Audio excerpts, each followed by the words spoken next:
وزد وأنم وأنعم وتفضل وبارك بجلالك وكمالك على زين عبادك وأشرف عبادك أسعد العرب والعجم وإمام طيبة والحرم وترجمان بلسان القدم ومنبع العلم والحلم والحكمة والحكم أبي القاسم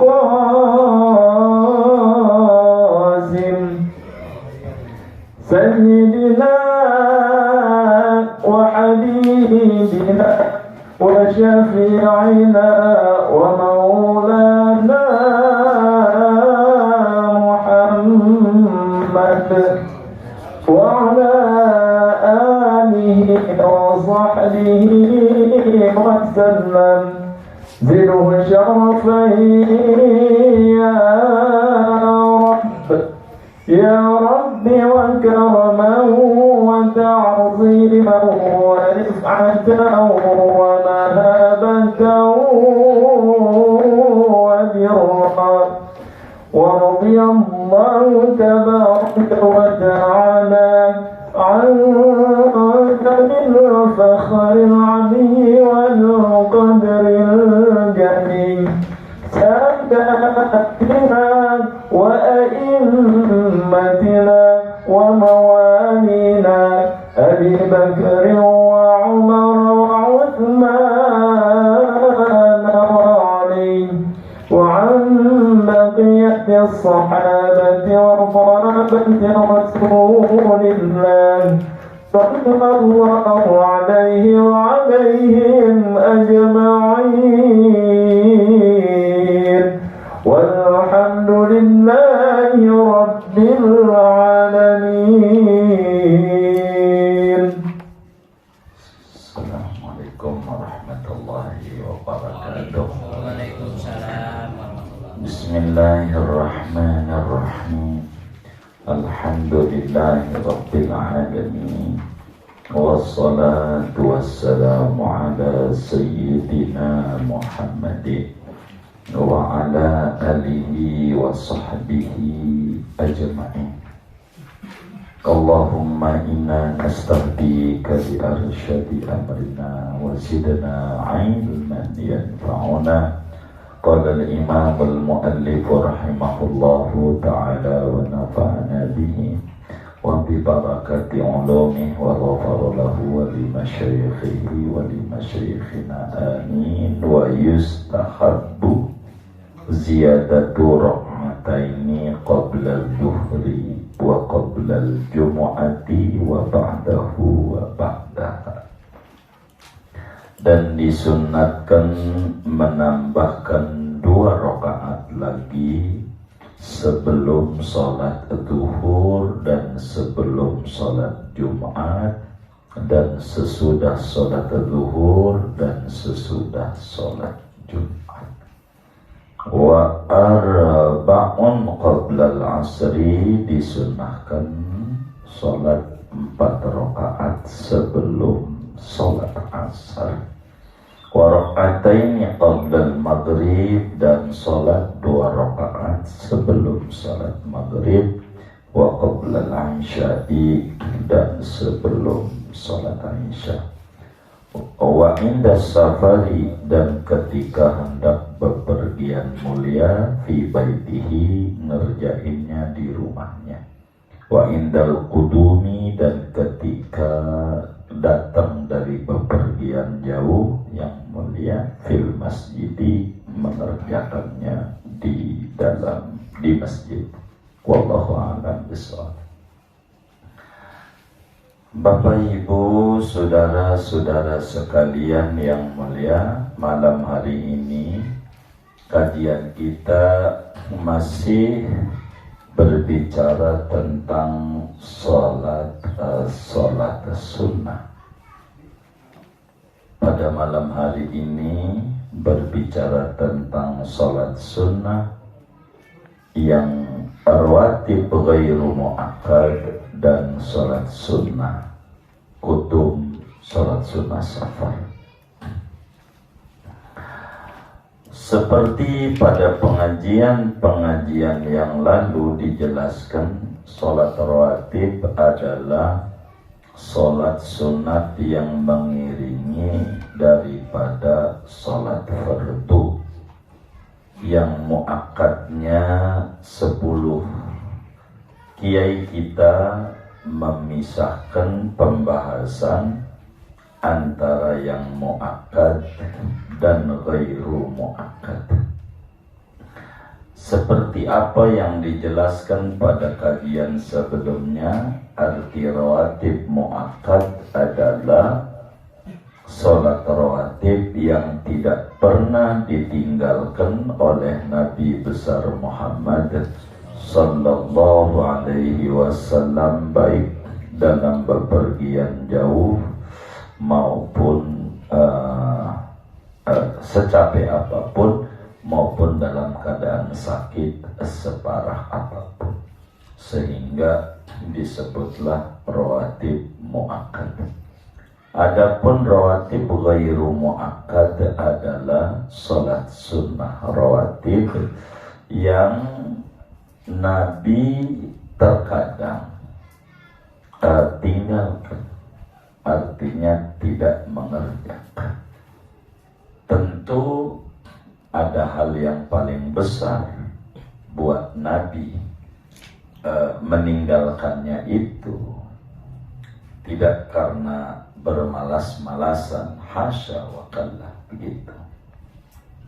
Sehingga para kaum sufi tidak mau membagi rawatib itu ada muakkad, ada ghairu muakkad. Seluruhnya muakkad dalam pandangan kaum sufi. Bila kita pisah, maka yang muakkad 10 rakaat yang lalu udah dibedah. Maka yang ghairu muakkad 12 rakaat. 12 rakaat yang ghairu muakkad.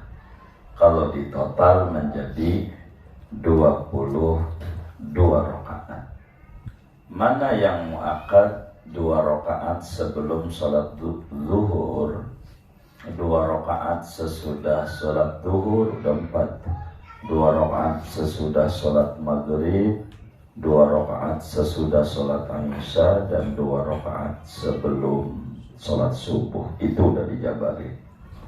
Karena itu kata kitab kita ini, wa yustahabbu ziyadatu rak'ataini qabla dhuhri wa qabla al-jumu'ah wa ba'dahu wa ba'daha. Salat sunnah rawatib yang ghairu muakkad adalah 2 rakaat sebelum salat zuhur, 2 rakaat sesudah salat zuhur. Sehingga kalau ditotal, di zuhur itu salatnya 12 rakaat. Di zuhur 4 sebelum zuhur, 4 salat zuhur, dan 4 sesudah salat zuhur. Begitu, sehingga rawatibnya jumlahnya 8. Sunat ini, dari mana kita sunat mengerjakan qobliyah zuhur ditambah 2 lagi menjadi 4, ba'diyah zuhur ditambah 2 lagi menjadi 4. Di dalam hadis yang diriwayatkan oleh Imamul Bukhari di dalam Sahihul Bukhari dari Sayyidah Aisyah Ummul Mukminin radhiyallahu ta'ala anha wa an abiha, kata beliau, kana Rasulullah sallallahu alaihi wasallam la yada'u arba'an qabla dhuhri wa rak'ataini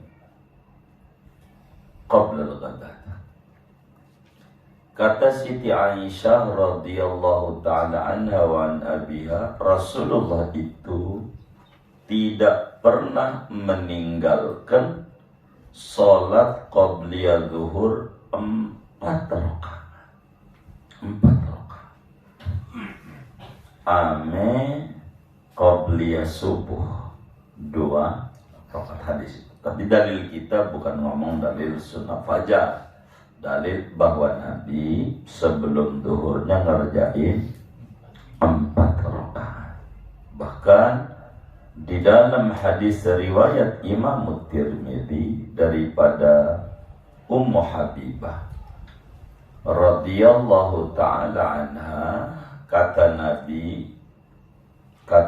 Nabi, man shalla qabla dhuhri arba'an wa ba'daha arba'an haramallahu jasadahu 'alan nar.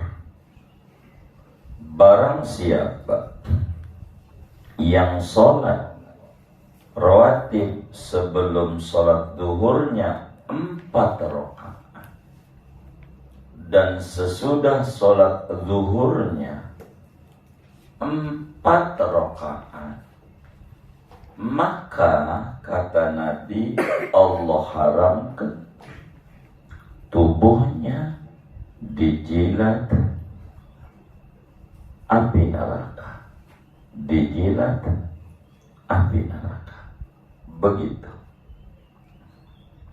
Dalam hadis yang lain diriwayatkan juga oleh Imam Tirmidzi di dalam kitab sunannya, di mana Rasulullah sallallahu alaihi wa alihi wa sahbihi wasallam bersabda, kata Nabi, man hafadha ala arba'i raka'atin qabla dhuhri wa arba'in ba'daha banallahu lahu baitan fil jannah.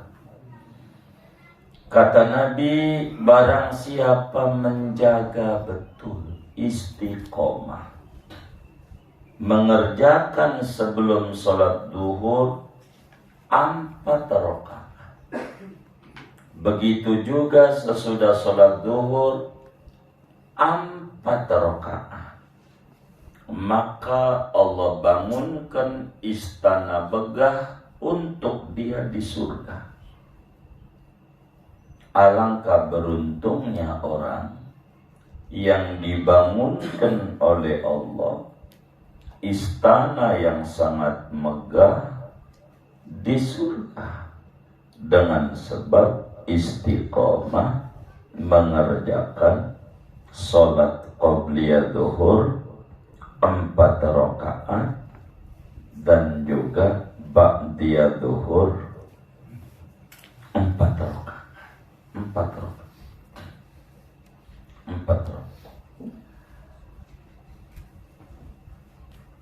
Adapun Nabi ngerjain 4 rakaat ini di rumah. Nabi tidak di masjid. Perbuatannya Nabi. Kalau kita enggak apa-apa, di masjid saja. Begitu. Yang penting Nabi itu selalu 4 rakaat qabliyah zuhur itu dikerjakannya di rumah. Kalau di rumah udah repot, ada cucu, begitu, ada macam-macam di rumah tuh. Dari masjid saja, di masjid mau diomongin, HP matiin, ada tulisannya, gambar macam-macam, begitu. Sayyidina Abdullah bin Syaqiq radhiyallahu ta'ala an menceritakan tentang bagaimana Rasulullah sallallahu alaihi wa alihi wa sahbihi wasallam, seperti apa yang diriwayatkan oleh Imam Muslim di dalam Sahih Muslimnya. Kata Sayyidina Abdullah bin Syaqiq, bagaimana Rasulullah sallallahu alaihi wasallam salat qabliyah zuhurnya, wahai Sayyidah Aisyah. Dia nanya kepada Siti Aisyah,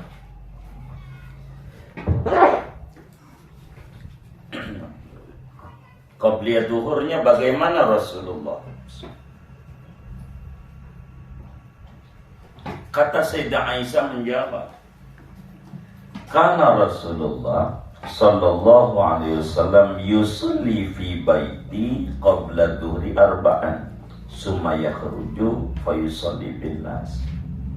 Nabi itu salat dulu qabliyah duhur di rumah saya 4 rakaat. Habis 4 kemudian keluar Nabi ngimamin orang-orang. Emang juga setembok kayak gini nih rumah Nabi, kan dekat. Jadi dekat. Jadi orang pada kumpul habis qabliyah, Nabi keluar. Kalau kita nggak usah. Kalau imamnya masih di rumah tuh, imamnya bisa nongkrong tuh di depan al-anwar begitu. Kalau kita makmumnya tambah parah. Kalau kita mulai mesti aja dah. Berbeda alasan ini. Tapi ya kalau ngomongin Nabi ya di rumah begitu. Kita nggak keburu. Karena jeda waktu kita sebentar biasanya dikasihnya. Apatah lagi rumah kita rada jauh. Rada jauh. Itu sebelum zuhur 4, sesudah zuhur 4, sesudah zuhur 4. Begitu juga bagaimana kalau hari Jumat? Sama. Qabliyah Jumat itu sunnatnya yang tertinggi 4 rakaat. Sunnat qabliyah Jumat itu 4. Ba'diyahnya ya sama seperti zuhur, yaitu 4 rakaat. 4 rakaat. Qabliyah Jumat 4. Tapi kita orang ini mengerjakan qabliyah Jumat, kenapa praktek masyarakat itu 2? Ada alasan. 2 aja diributin orang. 2 aja. Apalagi 4. Tambah dikata bid'ah. Padahal ajaran langsung daripada Nabi besar Muhammad sallallahu alaihi wasallam, kalau sebelum salat Jumat itu qabliyahnya 4. Nabi yang itu. Hadisnya ada dalam Sahih Muslim. Ada. Orang asal mau teliti aja. Jangan gampang itu orang pada qabliyah duduk aja. Menghadiri. Tahu lihat aja yang qabliyah aja banyak. Dia duduk aja nggak diri qabliyah. Mana malam ini ngaji lagi orang. Yang mau dihijau lagi. Ya Allah. Bagaimana ya begitu orangnya. Lihat aja itu masyarakat itu kan kita lihat itu orang pada diri-diri ya kan. Masa kita bengong aja. Mau ngapain? Orang juga pada qabliyah. Jadi kita duduk aja mulutnya monyong aja kita. Mau ngapain? Nabi dalam Sahih Muslim. Kata Nabi, idza shalla ahadukum al-jumu'ah falyusalli qablaha arba'an wa ba'da arba'an. Bila salat seorang kamu salat Jumat, hendaklah salat sunat, bukan amrul wujub. Karena dalam hadis yang lain illa an yatatawwa'. Adakah di luar 5 waktu yang wajib enggak ada sunat? Salat sunat 4 rakaat sebelumnya, 4 rakaat sesudahnya. Bahkan sahabat Nabi namanya Sayyidi Abdullah bin Mas'ud radhiyallahu ta'ala, orang yang ke-6 masuk Islam, lebih dulu minas sadiqin al-awwalin, Ibnu Mas'ud, dan matinya Abu Jahal juga di tangan Ibnu Mas'ud. Kata Ibnu Mas'ud itu dalam hadis yang sahih, kana Ibnu Mas'ud radhiyallahu ta'ala an yusalli qabla al-jumu'ah arba'an wa ba'daha arba'an. Ibnu Mas'ud itu sahabat Nabi hebat. Dan kita sering diterangin tentang fadilah ilmu. Hadis Ibnu Mas'ud, kata Nabi, ya Ibnu Mas'ud, julusuka sa'atan fi majlisil ilmi, la tamassu qalaman wa la taktubu harfan, khairun laka min aitqi alfi raqabatin fi sabilillah. Ibnu Mas'ud, Anda duduk di majelis taklim, bentar aja 5 menit, nggak usah lama-lama duduknya. Apatah lagi kalau lama, 5 menit. Keukuran memeras susu sapi. Nggak usah pegang pulpen, nggak usah pegang buku, nggak pakai nyatet, nggak apa-apa, duduk doang. Namanya JP, ngaji, ngopi, JP, JP, begitu. Duduk aja. Itu lebih baik ganjarannya daripada memerdekakan hamba sahaya 1000. Orang dijual. Kalau pakai big sale, obral, murah, satu orang 1 juta aja udah 1 miliar. Sama sedekah 1 miliar sama ngaji itu 5 menit aja ganjarannya. Masih gedean ngaji di majelis ilmu, 5 menit aja ganjarannya, dibanding memerdekakan hamba sahaya 1000. Lagi boros 1000 atuh nggak punya gitu. Ngaji aja, ngaji itu gede banget ganjaran ngaji itu, gede. Maka kalau ngaji orang tuh nggak mau. Kalau ngaji itu susah. Nah, kalau tahlilan sih insya Allah rame. Mungkin ada beseknya kali ya. Atau kita buat aja pengajian pakai besek juga.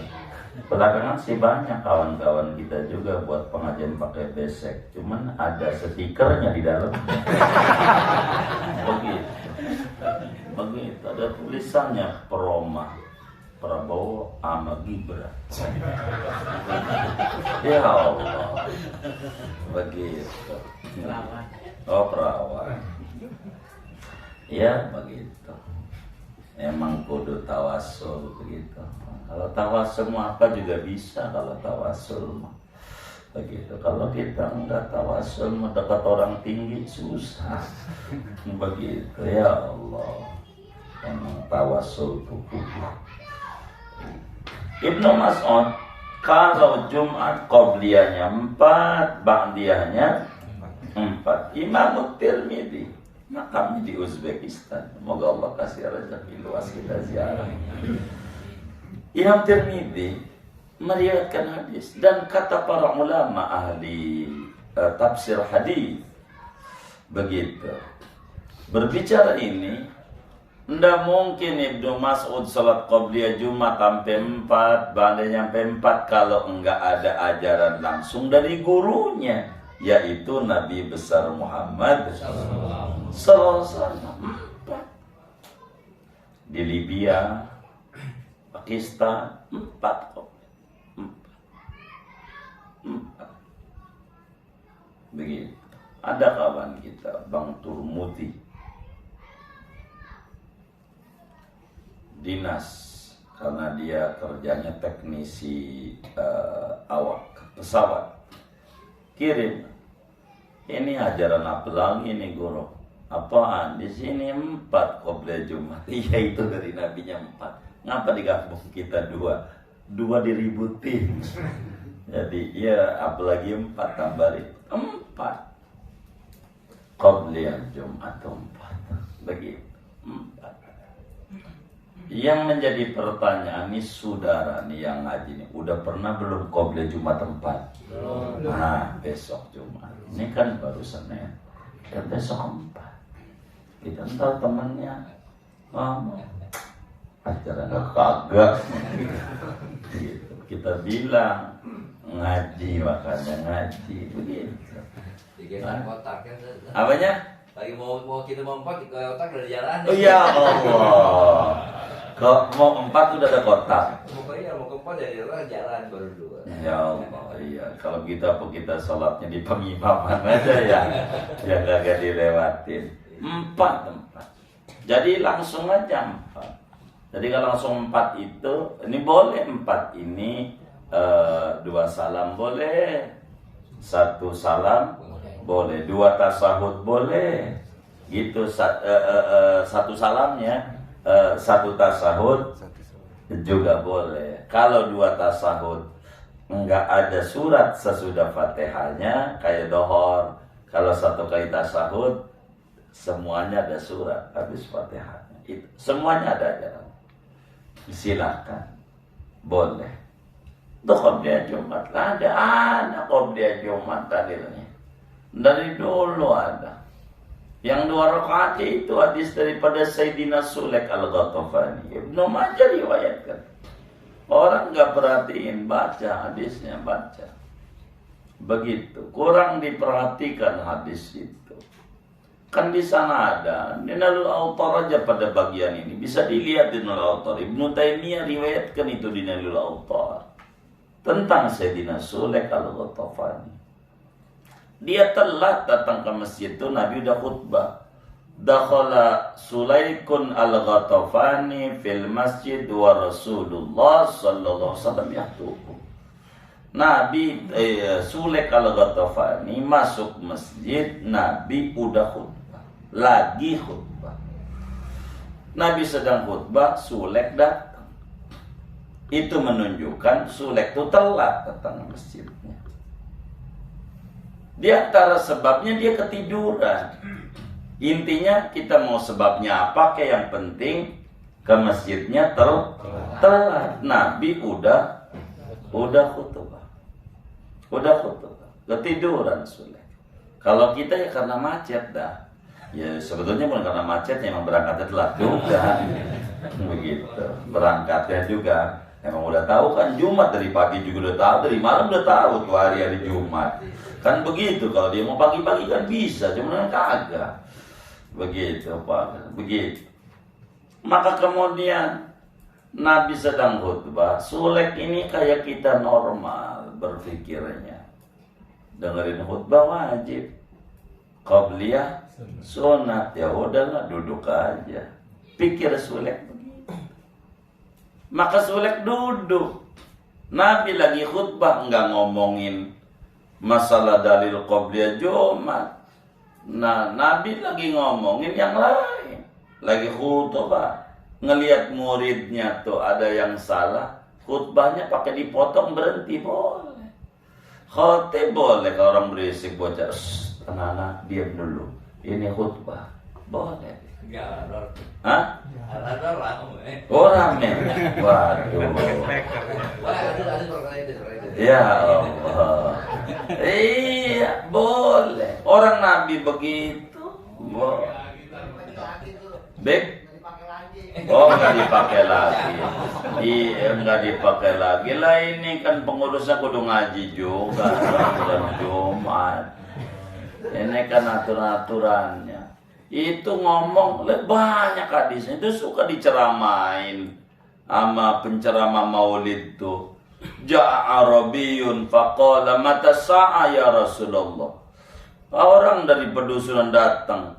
Nabi nggak ngomongin kiamat, ngomong apa? Ditanya kapan kiamat Rasulullah. Lagi khutbah Nabi.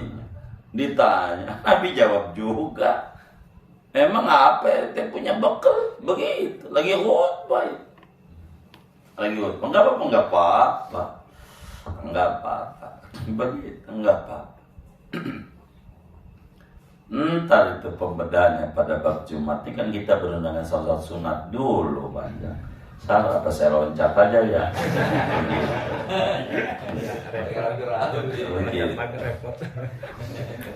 Iya, Sulaik itu datang ke masjid, duduk, tegur sama Nabi. Ini bahasanya Nabi. Hadisnya Sahih Ibnu Majah itu.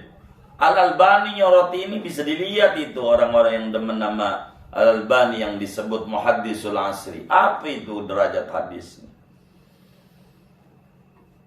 As-sallaita qabla an taji'ah. Ya Sulaik, as-sallaita qabla an taji'a. Wahai Sulaik, apakah Anda telah sholat? Fil madi. Qabla an taji'a, sebelum bahwa Anda datang ke masjid. Bahasa kita orang, ente sebelum ke masjid. Kalau sebelum ke masjid di mana? Di rumah. Ente di rumah udah ngerjain sholat belum? Begitu. Kenapa Nabi pakai nanya begitu? Sebab hendak mau menuduh yang tidak-tidak, mas sahabat. Karena itu adalah akhlaknya Nabi.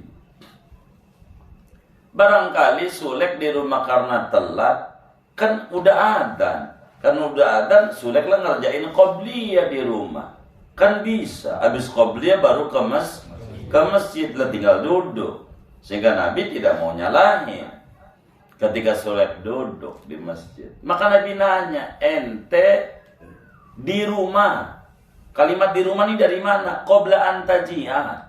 Ente sebelum datang ke masjid, kalau belum datang ya di rumah ketiduran. Ente di rumah udah ngerjain sholat qobliyah Jumat belum? Faqala Sulaikun, lah belum Nabi. Summa qala Rasulullah SAW, salli rak'ataini wa tajawaz. Ente bangun dulu, sholat 2 rakaat, cepet. Jangan rakaat satunya Yasin sampai kelar. Kedua tabarok lah, imam udah pulang dia masih qobliyah aja. Sholatnya ini yang cepat. Begitu. Pada bagian ini, orang yang kurang suka aja sama mazhab itu, Imam Syaukani yang punya kitab Fathul Qadir, tafsirnya itu, tafsir Syaukani. Di Nailul Autar, karena kitab aslinya Ibnu Taimiyah Muntaqal Akhbar, Nailul Autar punya Syaukani.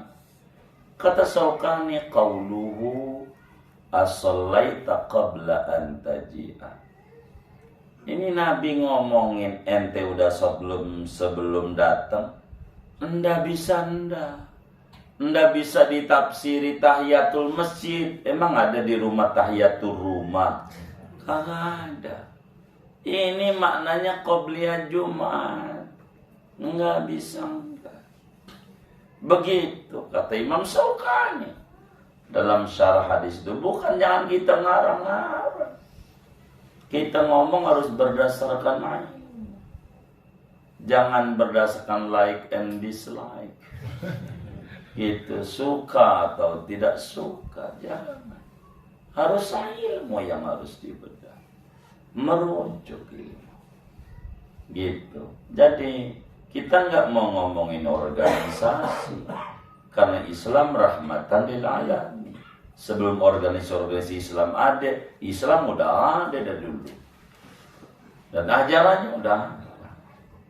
Sebelum Anda datang, ente udah sholat dulu, qobliyah Jumat belum, bangun sholat dulu.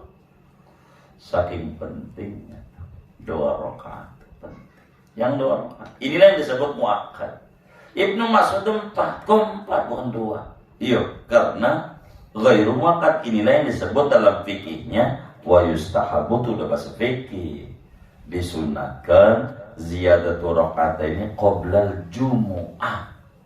Disunatkan melebihkan 2 rakaat lagi, nambahin sebelum Jumat, wa ba'daha, dan sesudah Jumat. Sudah Jumat. Itu begitu. Sudah Jumat. Jadi sehingga jangan sampai enggak. Jumat itu sholat. Bahkan 4. Ada riwayat yang ba'da Jumat tapi 6 ada. Ada. Yang 6 ini 4 tambah 2 yang tadi. Ada yang 6. Imam Ghazali dalam Bidayatul Hidayah, wa kullu dzalik marwiyun an Rasulillah, yang 2 rakaat dari Rasul, yang 4 dari Rasul, yang 6 dari Rasul. Kalau ba'diyah. Tapi masyhur ba'diyah Jumat 4, qobliyah ya 4. Itu Jumat. Itu lama. Imam Bajuri tulis itu di dalam Hasyiatul Bajuri tentang hadis Ibnu Mas'ud. Karena Ibnu Mas'ud sholat qabla Jum'ah arba'an wa ba'da arba'an. Semua ulama sampai Khatib Syirbini di dalam Mughnil Muhtaj wa hadza tauqifun min Rasulillah. Ini udah pengajaran langsung, gak bakalan dia ngarang-ngarang sendiri sahabat. Mesti ada pengajaran langsung dari Nabi besar Muhammad sallallahu alaihi wasallam. Empat. Kalau di Mekah saya sering 4, Madinah 4 begitu. Kalau di Mekah, di sini bisa juga agak penguatan 2, kalau di sini 2. Kalau Batia bisa Batia, nggak ada yang liatin. Iya. Kalau dikata ajaran baru 2, ya begitu. Kalau di Mekah normal baris.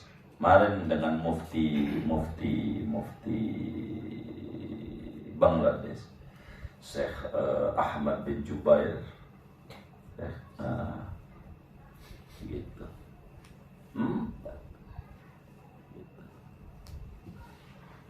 4 rakaat itu. Kalau dia Mekah enak. 4 emang banyak orang sana. 4 Madinah 4. Jadi lama. Di kita juga bisa, yang penting duduknya di pojokan. Karena nggak ada, kalau baris di pojokan nggak ada yang nyenggol ya kan. Gitu 4 aja. Biar pernah ngamalin ajaran Nabi Muhammad sallallahu alaihi wasallam. Itu begitu. 4.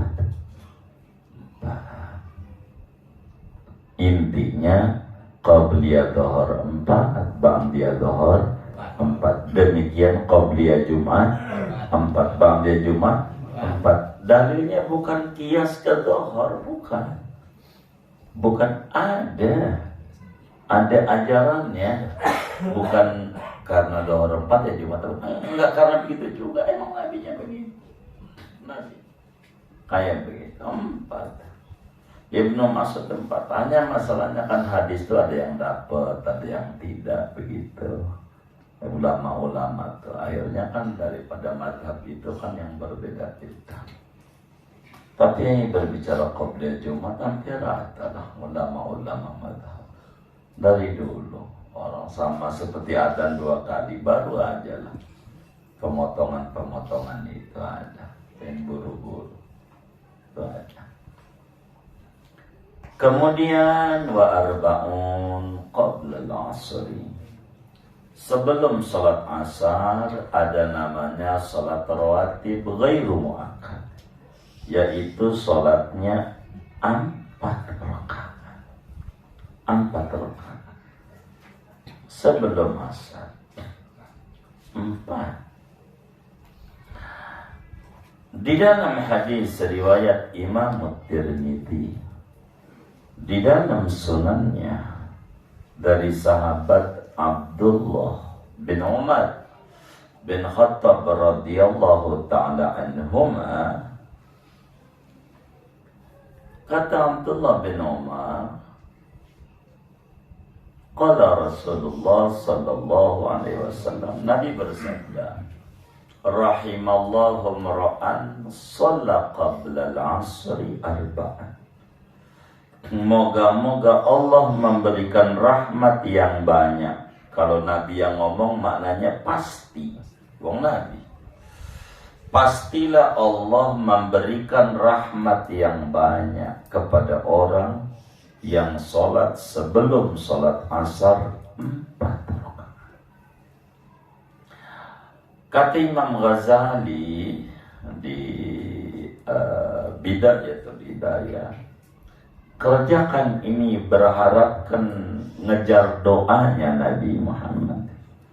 Nabi doain umatnya yang ngerjain qabliyah asarnya 4. Didoain betul sama Nabi.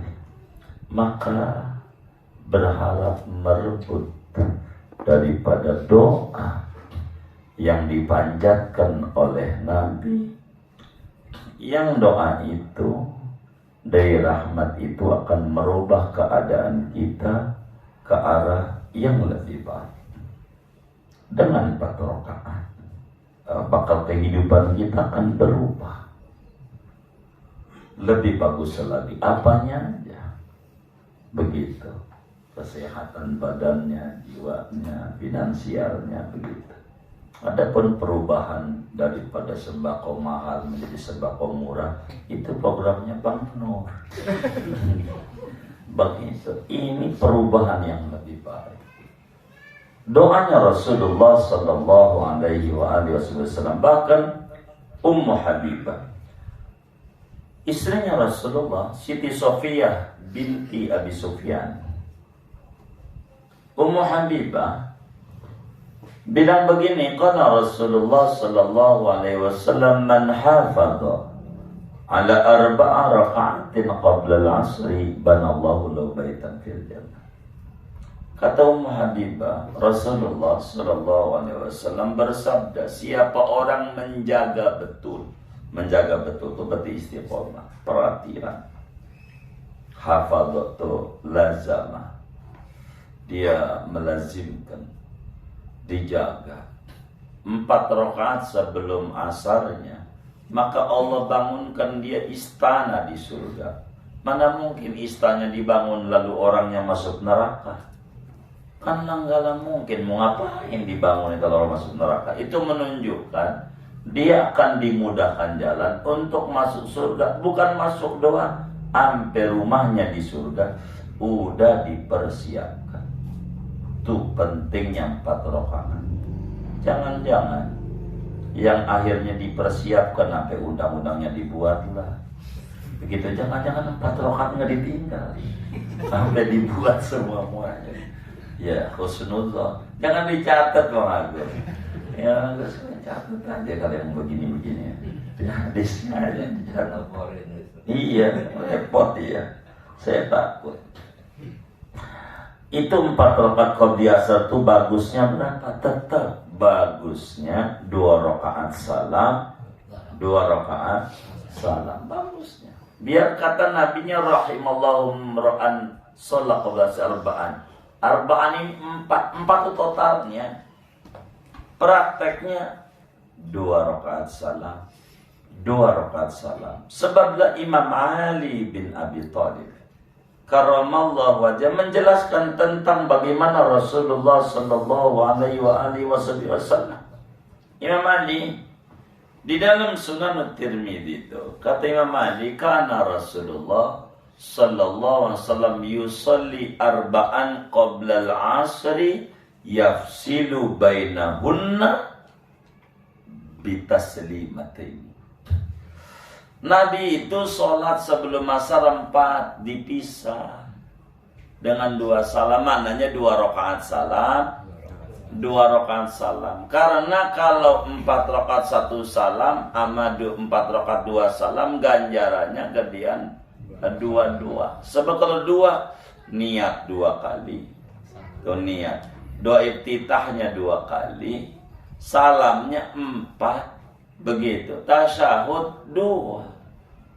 Kalau 4 rakaat 1 salam niat sekali, doa iftitah sekali, ya salam cuma 2, kanan kiri itu 2, begitu. Ya tasawuf dia sekali, ya bisa 2 kali kata tasawuf.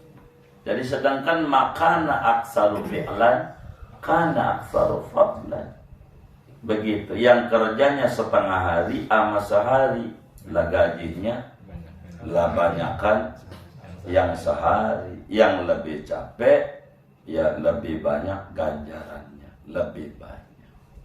Qabliyah asar. Ini tapi kategorinya ghairu makan. Yang 4 ghairu makan. Terus warakatain qabla al-maghrib. 2 rakaat sebelum sholat maghrib. Artinya sunnah kita mengerjakan sholat sebelum sholat maghrib. Jangan habis adzan langsung qomat, langsung sholat maghrib. Qobliyah dulu 2 rakaat. Dalilnya banyak banget.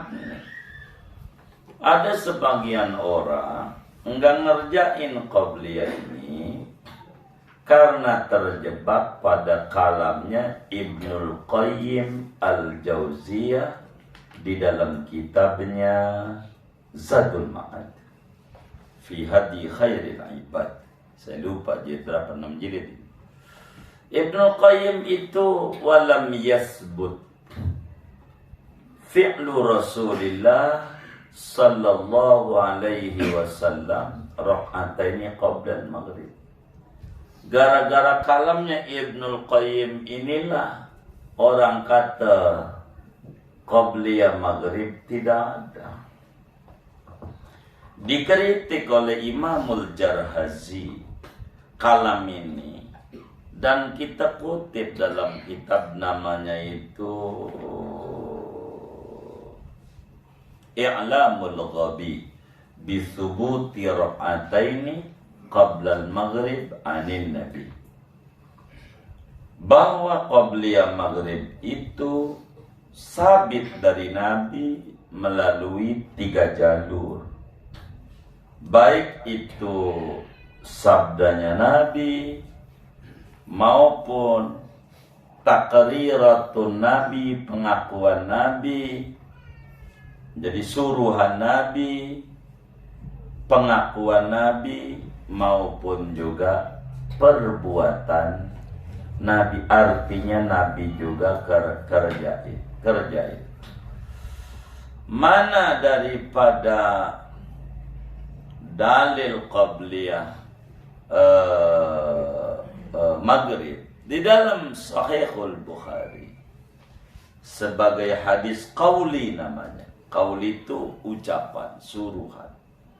Nabi bilang sallu qabla al-maghrib, sallu qabla al-maghrib, sallu qabla al-maghrib liman syaa.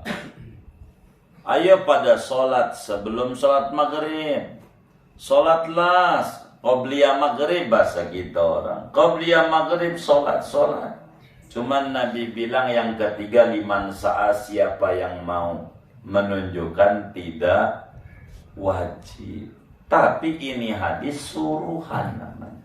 Nabi nyuruh, di sini nih tidak ngomongin Nabi mengerjakan. Nabi nyuruh. Mana takriratun Nabi, pengakuan Nabi bahwa para sahabat itu ngerjain qabliyah maghrib. Kata Sayyidina Anas bin Malik, yang ikut Nabi 10 tahun, kemana aja Nabi jalan dia ikut. Nabi ada kemana Nabi berada dia ada. Anas bin Malik, anaknya Muslim, bapaknya Malik, mati bapaknya dalam keadaan kafir. Anas bin Malik, bapak tirinya Abu Talha. Kata Anas bin Malik, kunna bil Madinah, kita orang ini para sahabat di Madinah. Bila maghrib udah adzan, itu para sahabat ibtadarus sawariyah. Maka mereka nyari tiang-tiang masjid kayak gini di pinggiran, biar enggak dilewati orang maksudnya. Pada ngerjain fayarka'una rak'atain, salat 2 rakaat qabliyah. Enggak dilarang sama Nabi. Itu namanya diakui. Kalau haram, Nabi omelin kalau udah haram. Itu namanya ngakuin. Jadi Nabi, sahabat pada ngerjain qabliyah, Nabi masuk. Itu begitu. Ada di dalam Ibnu Hibban. Begitu. Emang hadis ini banyak, saudara. Kita nih harus ngaji kitab hadis itu harus Bukhari. Bukhari hampir 10.000 lah, 9.000 berapa gitu. Tapi kalau nggak pakai berulang-ulang nih, nggak double, karena ada beberapa yang double. Mukarrar 4.000-an. Muslim itu hampir 8.000. Jumlah hadisnya itu 8.000 seberapa? 8.000. Abu Daud. Dan kita harus ubah-ubah. Kalau kita ngaji, ubah-ubah. Gitu bahwa Rasulullah itu ngerjain. Sambil Jarhazi di dalam Hasiyah Manhajul Qawi, Hasiyah Jarhazi itu keliru, itulah Ibnul Qayyim itu gitu. Pada kalimat itu ada Nabi juga mengerjakan sebelum maghrib itu, Nabi mengerjakan. Jadi sudah biasa itu ngerjain 2 rakaat sebelum maghrib. Bahkan Sayyidina Uqbah bin Amir al-Juhani yang makamnya di Mesir, muallim Quran, guru halaqah Quran pertama itu, bilang kami itu udah biasa sejak di Madinah sebelum ke Mesir ini qobliyah maghrib itu emang begitu Rasul juga sholat kok. Ada hadis. Jadi qobliyah maghrib 2 rakaat sunnah, dan alhamdulillah masyarakat muslim pada mengerjakan yang namanya qobliyah maghrib itu, qobliyah maghrib 4, nah 2 rakaat. Kemudian wa qabla al-isya sunat, sebelum sholat isya kita sholat 2 rakaat. 2 rakaat qobliyah isya. Dari mana nih yang namanya qobliyah isya nih? Qobliyah isya ini hadisnya umum. Di dalam Sahihul Bukhari ada, dalam Sahih Muslim juga ada, daripada Sayyidina Abdullah bin Mughaffal radhiyallahu ta'ala. Kata beliau, sami'tu Rasulullah sallallahu alaihi wasallam yaqul baina kulli adanaini salatun. Kata Sidi Abdullah bin Mughaffal, Rasulullah sallallahu alaihi wa alihi wa sahbihi wasallam bersabda, antara adzan dan qomat itu ada salat sunnah. Maka termasuk juga qobliyah isya? Yes, termasuk juga qobliyah isya. Tapi liman sya'a, kata nabinya, bagi siapa yang mau. Maknanya tidak wajib. Maknanya tidak wajib, sunnah. Dan itu juga yang orang kurang paham dijadikan dalil qabliyah Jumat. Ini aja qabliyah Jumat, baina kulli adzanaini salatun. Pakai ini aja, ini karena lo nggak usah pakai ini namanya hadis umum. Ada yang khusus, kalau ada yang khusus pakai yang khusus. Yang umum nggak apa-apa, tapi bukan ini yang umum. Kata Nabi, antara adzan dan qomat sholat orang. Itulah qobliyah. Ada qobliyahnya sholat itu. Ada qobliyahnya. Makanya ada qobliyah duhur, qobliyah asar, qobliyah maghrib, qobliyah isya, qobliyah subuh. Ada qobliyah. Antara adzan dan qomat itu ada sholat. Ada sholat. Tapi nabinya menyatakan liman sya'a. Kemudian lagi mana sholat sunat tuh sesudah rawatib ghairu muakkad yang paling tinggi ganjarannya, wa indas safari fi baitihi, kalau kita mau bepergian mulia, mau umroh, mau haji, mau ziarah ke wali, pergian ya termasuk mau dagang begitu. Sholat dulu kalau mau pergi dari rumah, atau sholat 2 rakaat. Namanya sholat safar. Kalau kita yang lazim dipakai kalau mau pergi haji aja, pergi dagang nggak apa-apa. Begitu. Mau nyiram pohon, Gunung Sindur, begitu. Ya, sholat dulu lah 2 rakaat. Tapi ngerjainnya di rumah. Cuman bedanya ba'da subuh haram, ba'da asar, yakni ba'da sholat subuh maksudnya haram, ba'da sholat asar haram sampai maghrib. Kalau pada sholat subuh biasa tuh sampai waktu isya, biar gampang ambil tanggal 7 lah. Begitu. Di dalam hadis riwayat Imam Ibnu Abi Syaibah di dalam kitab Al-Musannafnya, Musannaf ini banyak orang kudu jadi. dalam Al-Musannaf Ibnu Abi Syaibah menyatakan hadis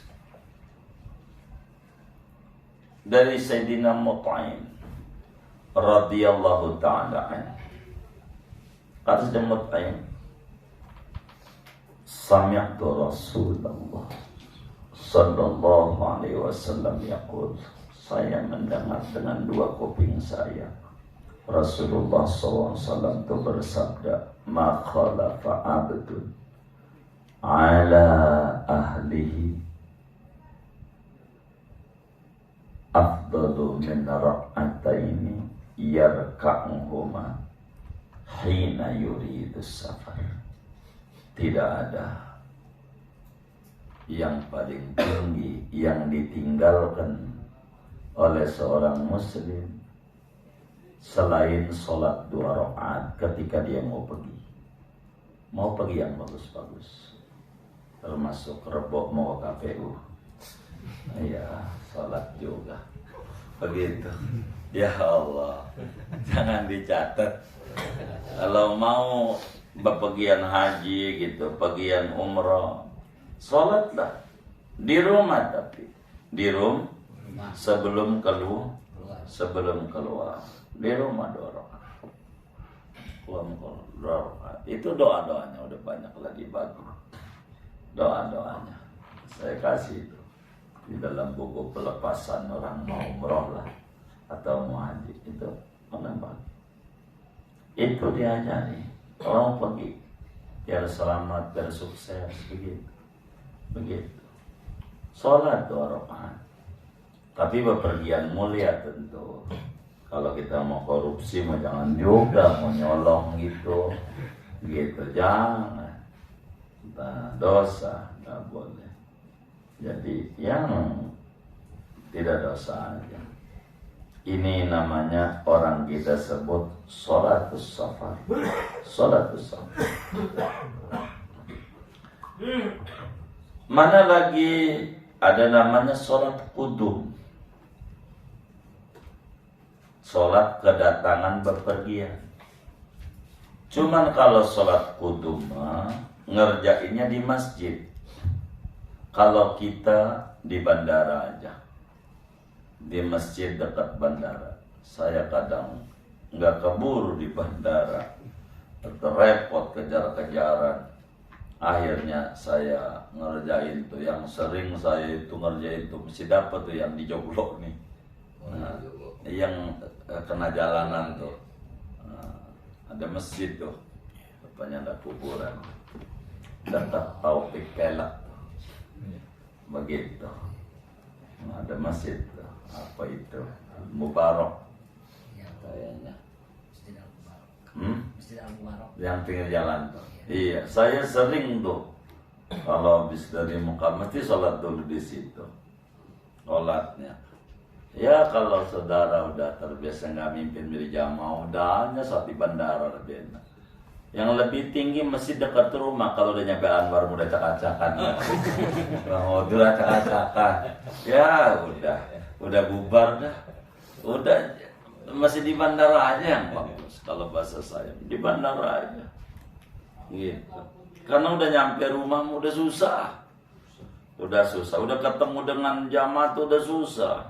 Kita belok-belok yang awal banyak repot juga. Ujunglah timbang sunat. Begitu. Udah di bandara aja, dalam bandara tuh sebelum kita kan habis turun tuh ada toilet, ada sholat aja di sampingnya dah. Begitu. Ada musal aja. Sholat kudum. Usolli sunnatal kudum. Minas safari rokantari ta'ala. Begitu. Bandara aja aku niat sholat sunnah kedatangan dari bepergian mulia 2 rakaat. Suratnya yang langganan aja. Apaan? Qul ya qul aja, qul ya qul. Begitu. Qul ya qul. Sayyidina Jabir bin Abdullah, sahabat agung Rasulullah sallallahu alaihi wasallam, sebagaimana Imam Muslim riwayat dalam Sahih Muslim.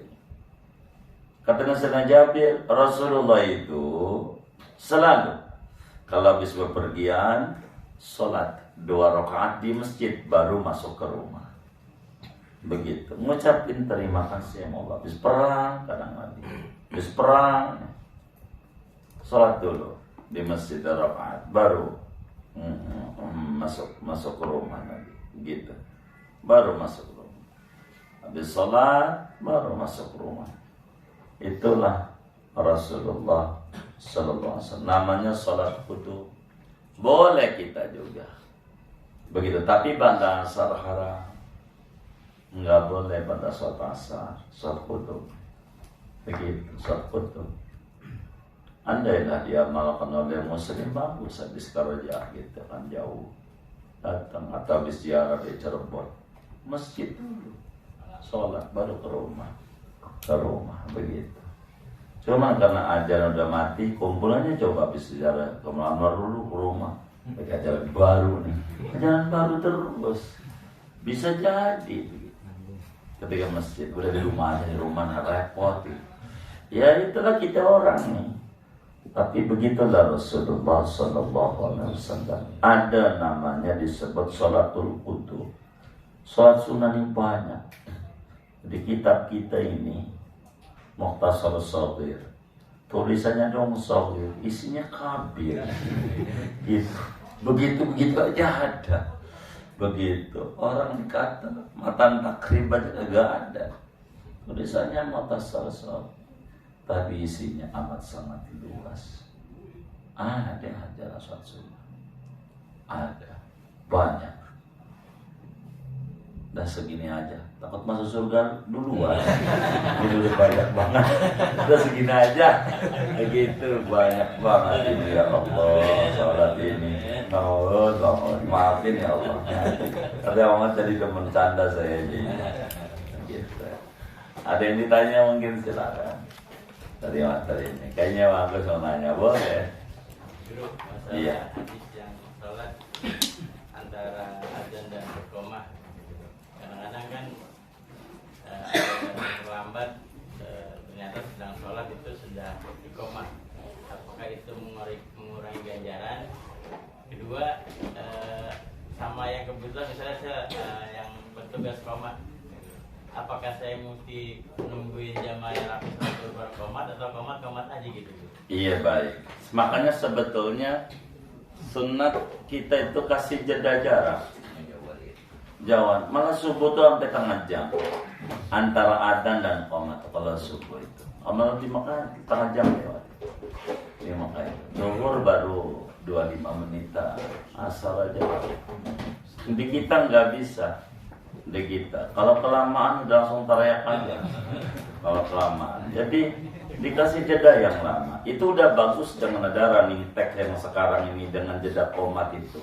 Jadi orang bisa ngukur kayaknya tinggal semenit, nggak cukup lah 2 rakaat nanti aja kalau begitu qobliyahnya gitu. Qobliyahnya habis sholat, ya habis sholatnya aja, habis sholat fardunya gitu. Jadi bagaimana kita terus qomat? Kalau kita nggak ada jeda, jam jeda itu, maka kita harus lihat-lihat aja, jangan langsung qomat, jangan langsung qomat. Tunggu dulu lah. Begitu biar orang rapi qobliyah. Kasih jeda lah untuk zikir-zikir. Karena doa bainal adzan wal iqamah la yurad. Dalam hadis di wasiatul Mustafa itu ada. Imam Ali dan Jamaah Muhammad Nabi, doa itu yang paling manjur antara adzan dan iqamah. Begitu. Dulu di Betawi itu antara dan iqamah itu bacanya salawat aslir.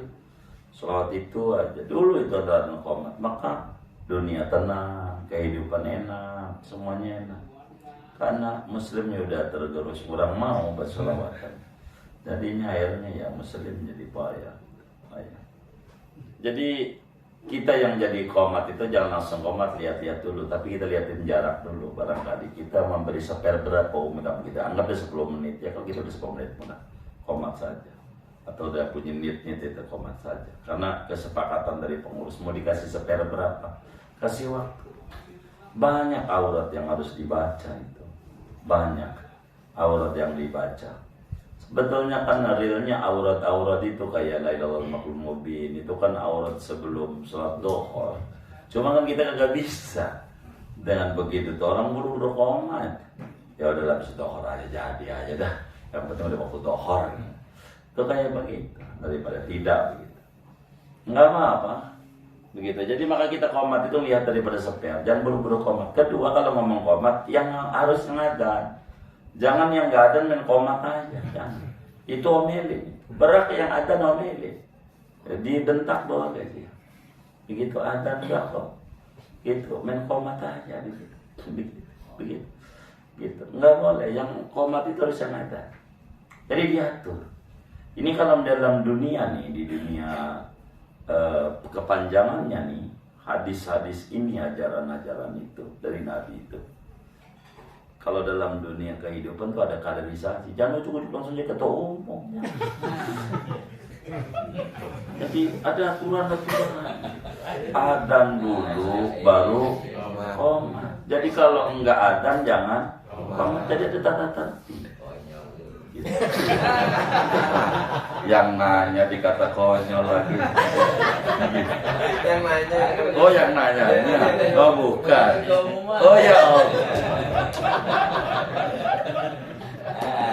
Gitu. Pelajarkan.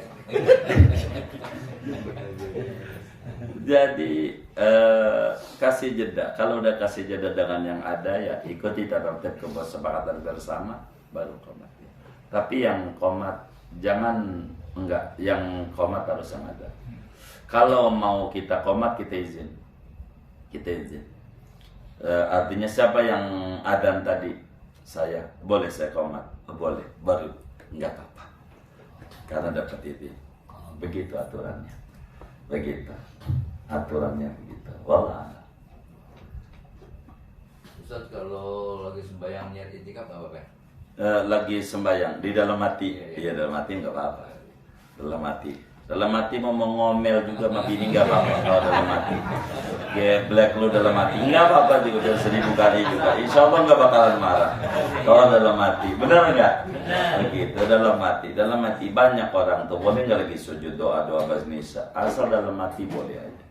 Asal dalam hati. Silakan saja. Di hati ya. Karena di hati itu bukan doa namanya. Hadisun nafas. Kata-kata hati. Kalau doa harus diucapin. Begitu. Kalau ibadah doa namanya hadisun nafas. Enggak apa saja. Maka yang enak itu, makanya kami suka ajarkan dalam acara-acara masyarakat itu yang kecil-kecil ngajarin sunnah itu. Masuk masjid minil 4 dah kata kita. Masuk mesjid ingetin 4. Jangan enggak. 4. Begitu. 4. Di Mekahnya ketemu seorang kiai, 4 ini jangan tinggal.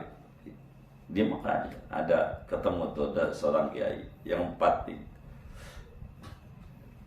Iya, masuk masjid tentu pakai kaki kanan lah, doa gitu. Niat etika. Habis doa niat etika.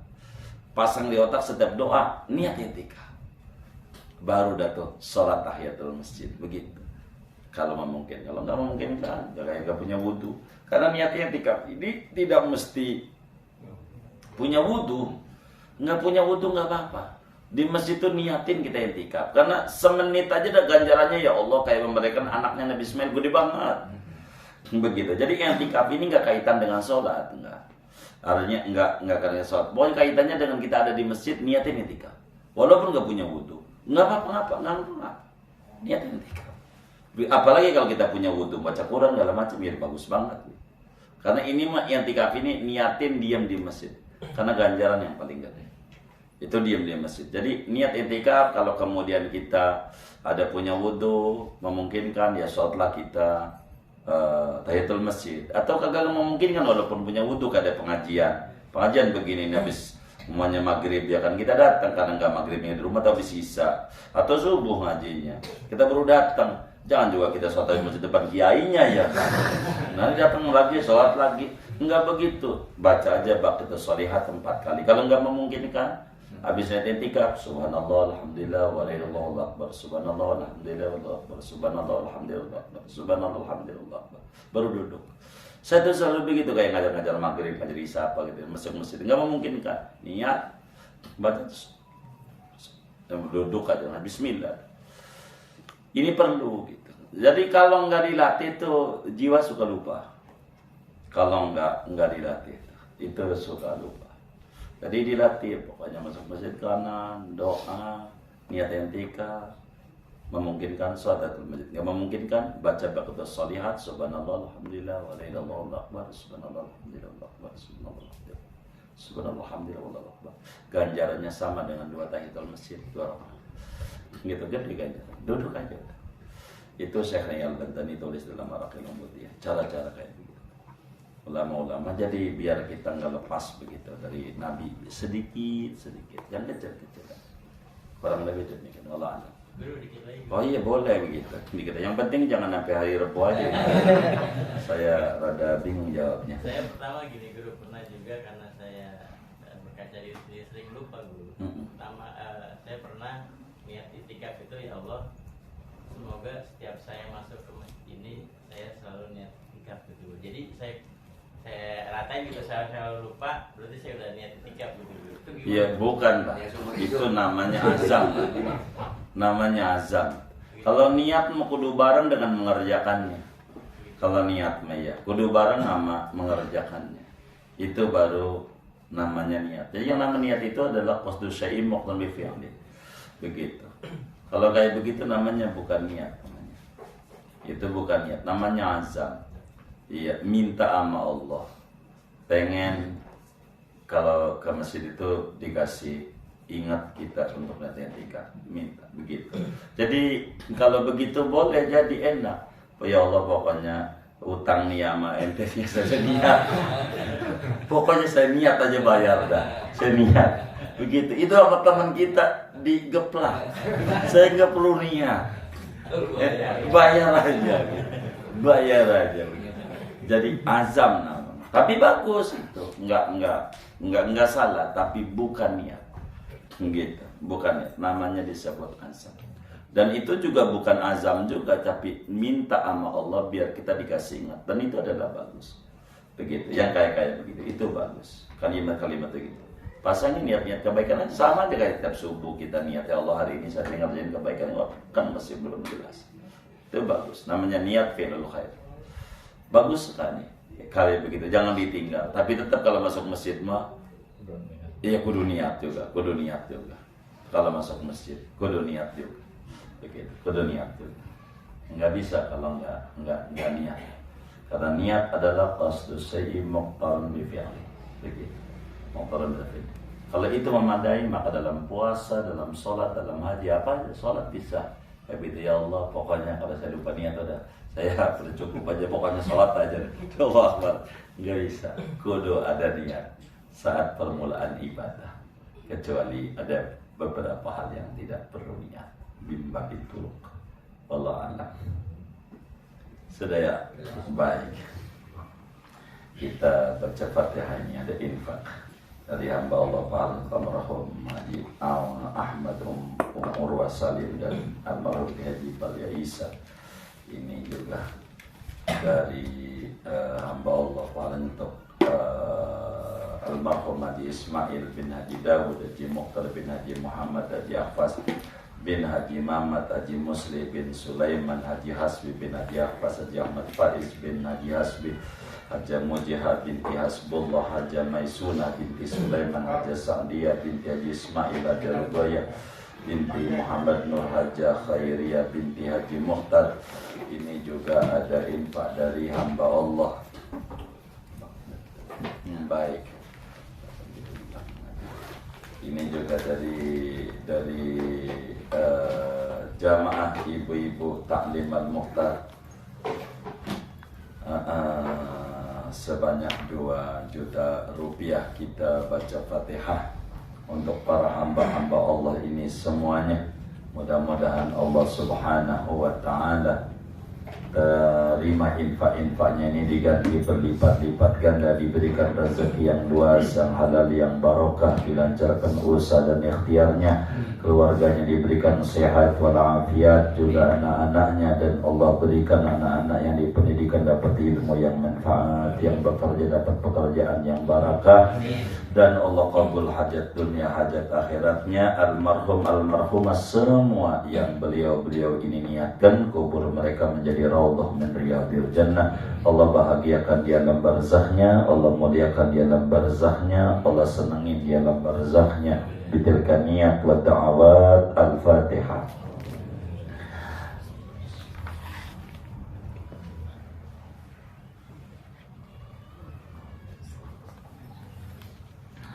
Kita baca Fatihah untuk jamaah kita Bang Haji Nizar kurang sehat, mudah-mudahan wasilah suratul Fatihah yang kita baca bersama dan juga wasilahnya infaknya beliau ini, mudah-mudahan Allah subhanahu wa ta'ala berikan beliau kesembuhan yang segera, kesembuhan yang sempurna, dan sakit ini menjadi Allah angkat derajatnya, dan Allah subhanahu wa ta'ala dengan wasilah infak ini juga Allah sampaikan ganjaran pahalanya kepada almarhum almarhumah yang beliau niatkan ini, semuanya kubur mereka menjadi raudhah min riyadil jannah. Allah bahagiakan di alam barzahnya, Allah muliakan di alam barzahnya, Allah senangi di alam barzahnya. Bitilkan niyat wa da'awat al-Fatihah.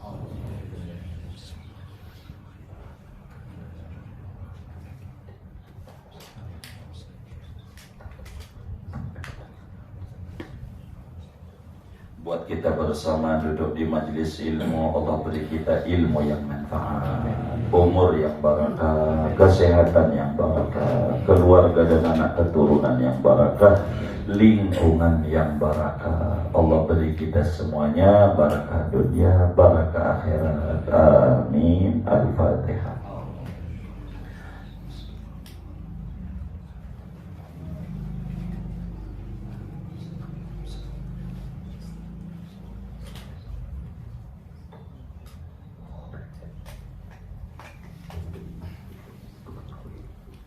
الحمد للغفور للعبد ذي الغرور والفرط في العمر وحماقة الحضور وصلاة الله دواما وسلامه تماما على من يديه إماما ولأنبياء ختاما وعلى آل الكرام والصحب كالنجوم في قدوة المرام للعرب والأعجام.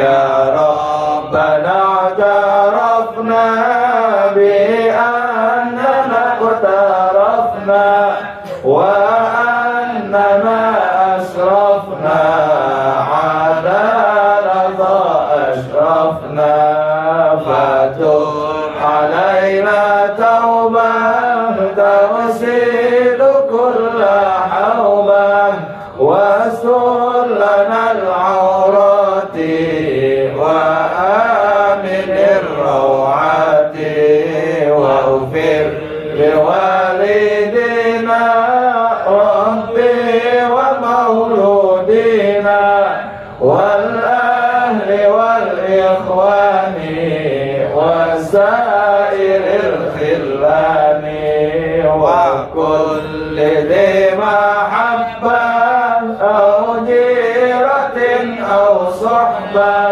والمسلمين أجمع. آمين ربي يسمع فضلا وجودا منا لا باكتساب منا بالمصطفى الرسول نحظى بكل سور بالمصطفى الرسول نحظى بكل سور بالمصطفى الرسول نحظى بكل سور. صلى وسلم ربي عليه عد الحب وآله وصحبه عداد درس الصحب والحمد لله